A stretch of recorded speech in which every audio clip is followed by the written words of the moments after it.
We were talking of events which cannot be explained by natural causes. At Dabney's last evening, most of us had given an instance without producing much effect. Among the strangers was a little man with an anxious face. He watched each speaker with the closest attention, but said nothing. Then Dabney, wishing to include him in the talk, turned to him and asked if he had no experience or story to be narrated or explained. He thought a moment. "Well," he said, "not a story in the ordinary sense of the word. Nothing like most of your examples. Truth, I always believe, is not only stranger than fiction, but also greatly more interesting. I could tell you an occurrence which happened to me personally, and which, strangely enough, completed itself only this afternoon." We begged him to begin. "A year or two ago, I took a room in an old house in the Great Ormond Street. The bedroom walls had been painted by the previous tenant, but the place was damp, and there were great patches on the walls. One of these was exactly like a face. One morning, I came to think of it as real, as my fellow lodger.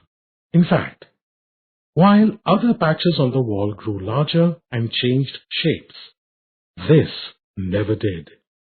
While there, I fell ill with influenza, and all day long I had nothing to do but read or think. It was then that the face began to get a firmer hold of me. It grew more and more real and remarkable. There was a curious curve of the nose, and the forehead was remarkable. In fact, the face of an uncommon man, a man in 1,000. Well, I got better, but the face still controlled me. I found myself searching the streets for one like it. Somewhere, I was convinced, the real man must exist. I only knew that he and I were in some way linked by fate. In vain, I often went to places where people gathered in large numbers. Political meetings, football matches, and railway stations.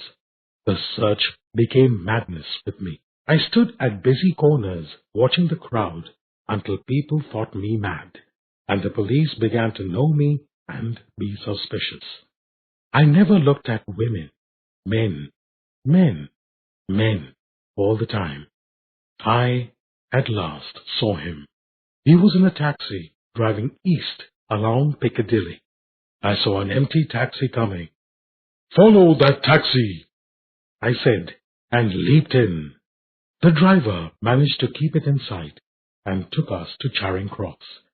I rushed onto the platform and found my man with 2 ladies and a little girl. They were going to France. I stayed there, trying to get a word with him, but in vain. They moved to the train in one group along with other friends. I hastily purchased a ticket to Folkestone, hoping to catch him on the boat before it sailed, but at Folkestone he got on the ship before me with his friends, and they disappeared into a large private cabin. Again I was defeated, but I was determined to go with him.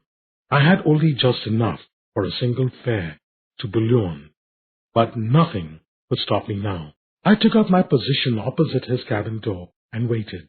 After half an hour, the door opened, and he came out with a little girl. My heart beat fast. There was no mistaking the face. Every line was the same. He looked at me and moved towards the way to the upper deck. It was now or never, I felt. "Excuse me," I stammered, "but do you mind giving me your card? I have a very important reason in asking it." He seemed greatly surprised, but he granted my request. Handing me his card, he hurried on with the girl. It was clear that he thought me mad and decided to please me. Holding the card tight in my hand, I hurried to a lonely corner of the ship and read. On it were the words, "Mr. Ormond Wall," with an address at Pittsburgh, USA. I remember no more until I found myself in a hospital at Boulogne. There I lay in a broken condition for some weeks. He was silent. I went back, he started once again, and after a moment or so, to Great Ormond Street to find out all I could about this American. And so the time went on until yesterday morning. I had slept till late. When I woke up, the room was bright with sunlight. I looked at once at the wall on which the face is to be seen. I rubbed my eyes and sprang up. It was only faintly visible. Last night it had been clear as ever.